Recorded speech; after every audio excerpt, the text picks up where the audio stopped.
I'm such a fat slob. It's just so bad for my body's self-image doing a podcast with a certified trainer. All right, well, let's say right off the bat that 4 or 5 years ago I was 80 pounds heavier than I was, and with a bad knee, I couldn't do any exercise. I joined my local Y because they had a pool, and Well, I figured I could swim. that makes me feel a little bit better. Yeah, and then the first day I was in the pool, and this is a story I tell a lot. The first day I was in the pool, I swam 3 whole laps. And I was so shaky, I wasn't quite sure I could climb the ladder to get back out of the pool. It took me a little while. Yeah, you're still ahead of me. Hi, unclear thinkers. We didn't forget about you. I am Larry Smoke. That guy over there is John Bates. It's that time again where we sit here and moan and groan and complain about the state of our lives and society's faults and all that jazz. It's just such a depressing time, isn't it? You pull me out of this funk, please. It's like I said, I work a desk job. I'm doomed. It's summer in the American South. It's 105 degrees when I'm finally free time enough to do anything, and I work in medical management, as we've said before, and I'm convinced the pharmaceuticals industry primary goal is to make all other healthcare workers morbidly obese with all the crap they bring us to eat all the time. And I can't get the weight off, buddy. Help me. Well, it's our society. You remember Wall-E, the movie? Yeah, but Yeah.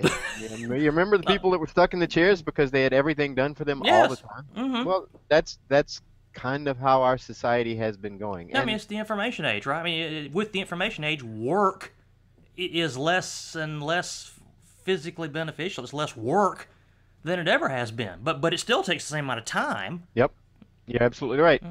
And unfortunately, the fitness industry is just that, an industry. It's an industry predicated on people being unfit so you can sell them things to make them fit. And it doesn't really make them fit.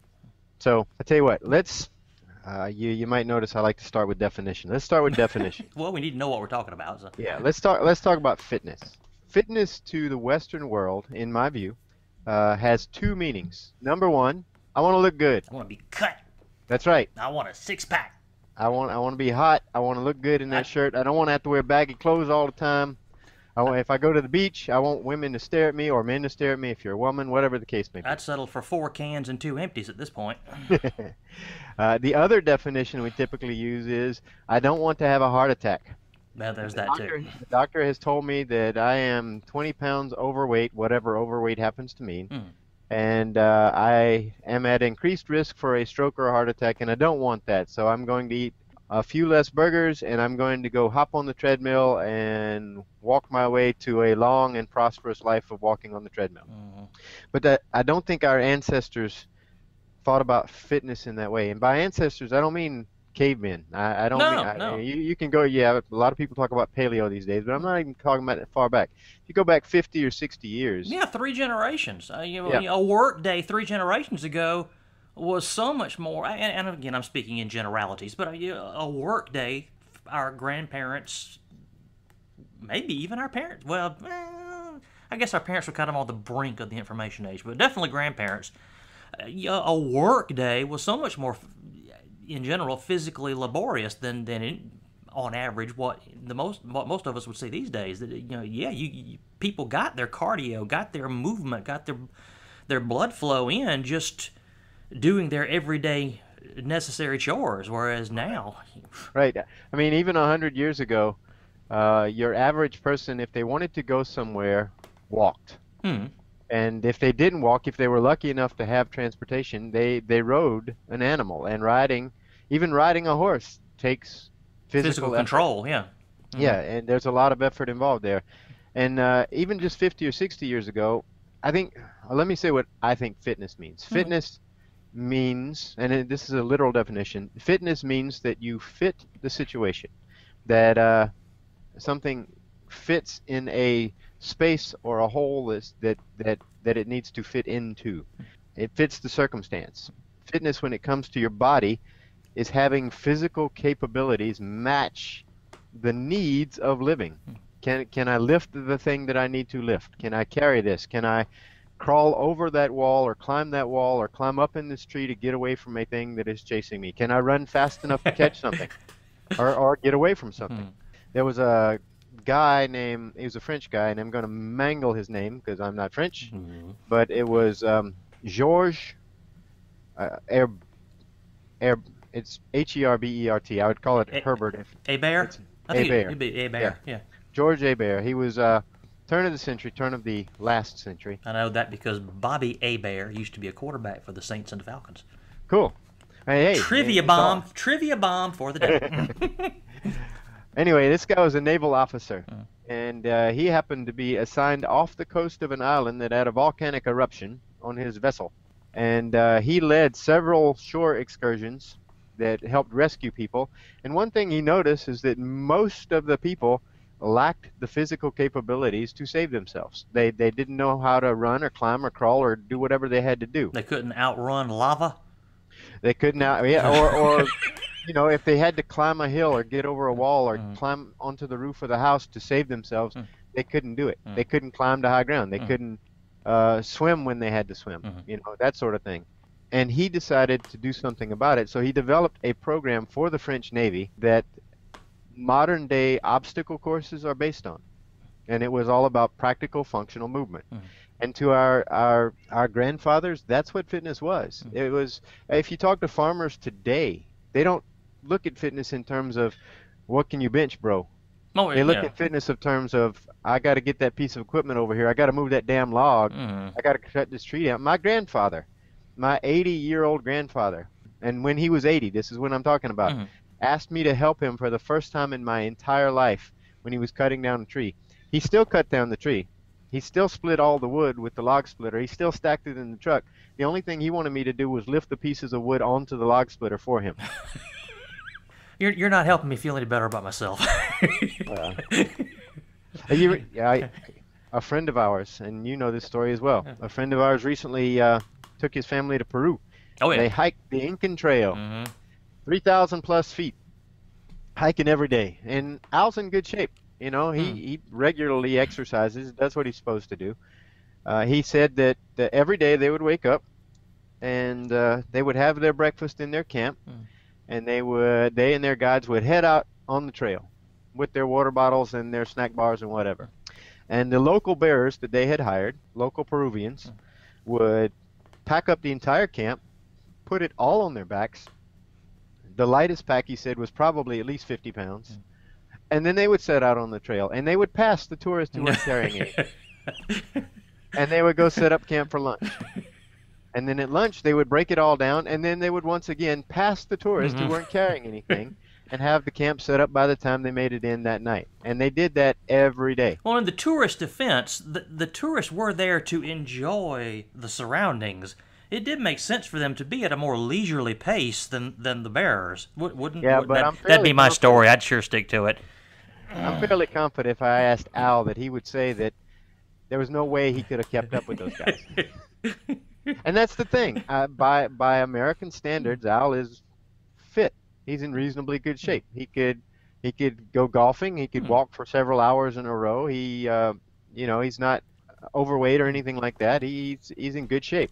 But in terms of fitness, if he had to survive, just not carrying these packs, but if he had to survive in those villages that those people lived in for a few weeks, it would be extraordinarily difficult for him. He wouldn't fit the circumstances. I understand what you're saying. And you know, a lot of my belly aching that I did when I started the show is, I freely admit a lot of it's vanity. As I've said, I work in the medical field. I see horribly out of shape people. I see horribly overweight people. I know that by most definitions, I'm not horribly overweight. I could stand to get 10 pounds off of me. I was, as recently as 3 years ago, I was a good 25 pounds heavier than I am now.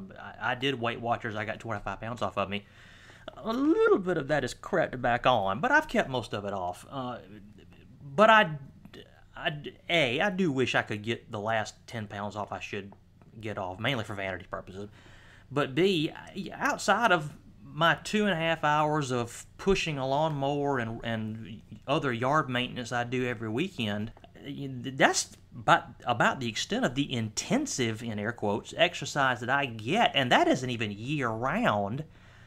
And it's not that I don't enjoy doing exercise. And I'm going to sound like I'm making the excuses that all lazy slobs make, but I'm making them. So here we go. I work an 8.5 hour workday like everybody else, but it's not an 8.5 hour workday. It's more like 11. I've got to get up at 6:30 to be at an office at 8. I get out of there at 5. Who are we kidding? I'm not home until after 5:30. Well, in my mind, that means from 6:30 to 5:30, I'm committed to work. So that's an 11-hour workday in my mind. You get home, you've got chores to do, you've got a meal to prepare, you've got interaction with your spouse/significant other. The next thing you know, it's dark.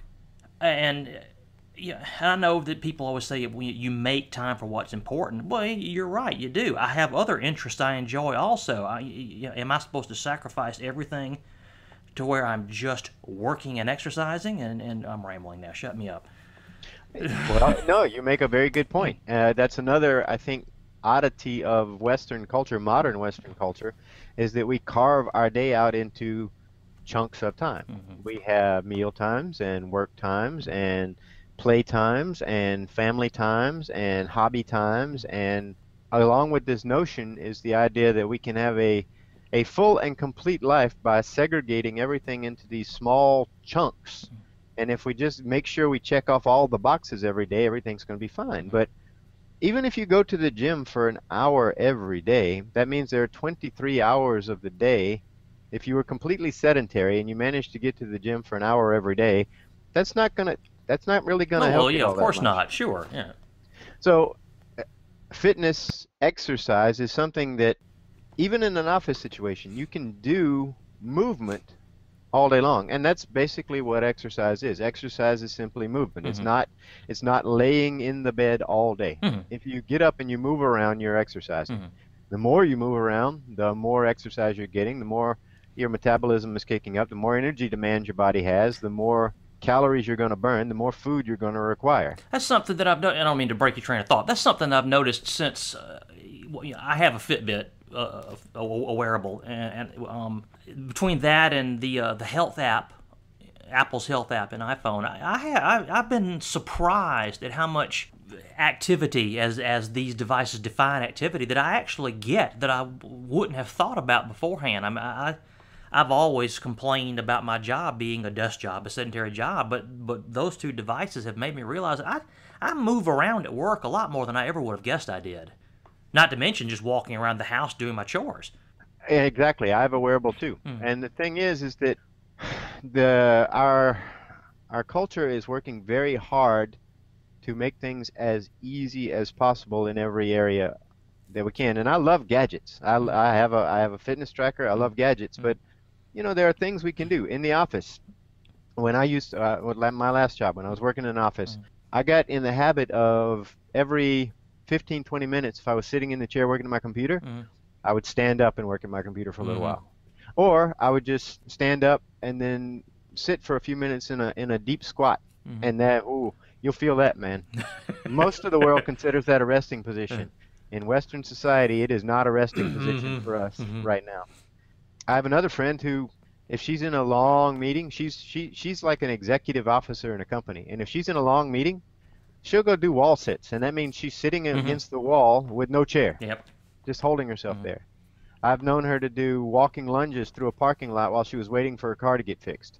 That'd be a sight. Here, yeah, 5 minutes here, 5 minutes there. It doesn't take a whole lot. Just a little bit of extra movement will really add a lot to your day. And the body is designed to move. I mean, our choice is move or lay there in a coma. What's the old saying about movement is life? I mean, if you're not moving, exactly you're dying. Right. Yeah. So we can all get it in. It's just a question of what we consider to be exercise. And most of us consider exercise to be, I have to go to the gym, I have to get on the treadmill or the elliptical, or I have to go take my Zumba class, or I have to, if I'm hardcore, I'll be over there with those guys with the free weights.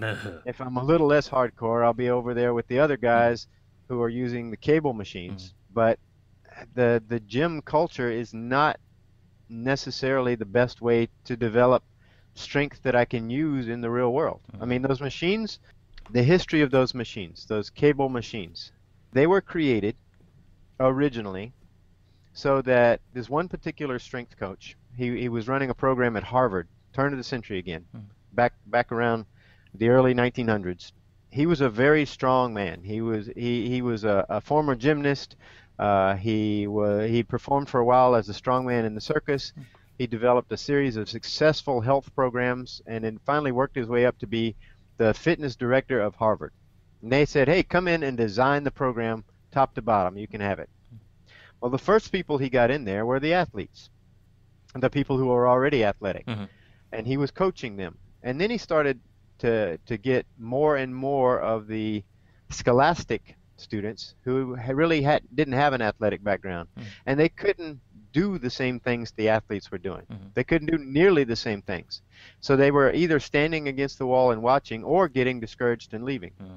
So he designed a series of machines that would allow someone with minimal coaching to go over and do a movement that was correct enough that they could engage their muscles and get a little stronger until they could get to the point where they could actually join them out there for the one-on-one coaching that he felt was required to develop true fitness. Because in his mind and my mind, fitness is skill-based. We don't automatically know how to jump. Yes, we know how to jump, but if we want to jump well, we have to learn how to jump well. If we want to learn how to run, there's a reason that runners study running. Oh, yeah. And jumpers study jumping. And, you know, if you want to play football, you play football. You don't lift weights. There are biomechanics to everything. Exactly. We get better at doing the things that we practice doing. It's called the SAID principle, S-A-I-D, specific adaptation to imposed demands. Whatever we do, we get better at doing. But the thing is that after he created these machines and his program became successful, somewhere along the way, some salespeople started looking around and going, you know what? If I open a gym and I fill the place with these things, I don't have to hire skilled coaches. All I got to do is hire somebody to stand there and say, this is how you use this machine. You stick your arms here and here, and you squeeze together. You stick your legs in these slots, and you lift, or you twist, or you bend, or you pull, or you do whatever. And that means that my overhead, because the most expensive part of overhead in a gym generally is going to be skilled instructors. Labor. Well, that's true of any business. Yeah. My overhead goes down after I get my initial investment in there, and I can just cycle these people through. And then the modern Globo gym culture, the Golds and the Bally's and all the stuff like that, is designed around the idea that to come to this gym, you're going to have to sign a 2-year contract. Now, we know statistically, because Golds has done extensive research on this, that most people sign up in January. Oh, yeah. Okay? Golds research... The New Year's resoluters. That's exactly right. Golds research also shows that statistically, by the 3rd week in February, most of them won't be back. But they've signed a contract, and it's being drafted out of their bank account. Guilty as charged. And it's hard to break the contract. They get $20 a month out of me, and I hadn't set foot in there in about 2 years. Exactly, and that's. But I did go longer than a month. I actually went for about 3 years before I met my wife. When I was a sad, lonely soul with nothing to do, I did the gym 3 days a week, and I don't know if by your certified trainer definition I was fit, but I sure felt a lot better. Well, yeah, and fitness is a matter of how you feel. It's not a matter of how anybody else looks at you. But now I got a woman and I don't go anymore. I'm not blaming you, honey. That's okay. Don't take a swing at me. See, when you were going, you were violating their business model. Yes. Their business model is predicated on the idea that we're going to get a whole bunch of people to sign up and pay us, and most of them won't show up. Because quite frankly, if everybody showed up all the time at the Golds and the Bally's, they wouldn't have the resources or the space to accommodate them. Oh yeah, there were times that I went that I thought to myself, this facility's not big enough to hold the people that come, and I knew even then there's got to be a whole lot of people that aren't even coming. Right. And that's the way the industry is structured. The industry is structured to, we want to sell you a whole bunch of stuff, but we don't truly want you to get fit, because if you get fit, you're not going to buy our stuff anymore.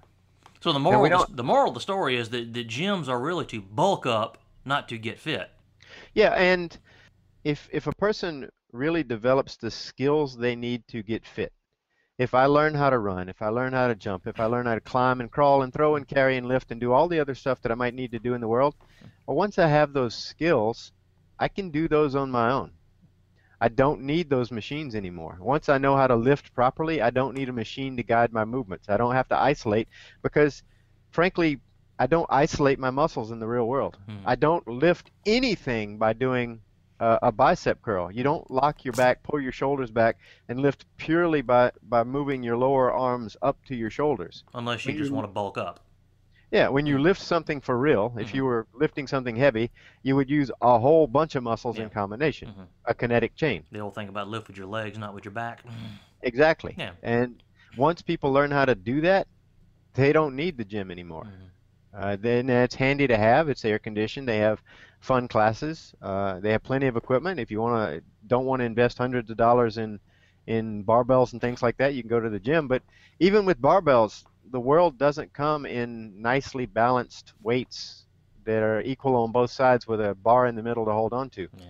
It usually comes in boxes of, you work in an office, right? True.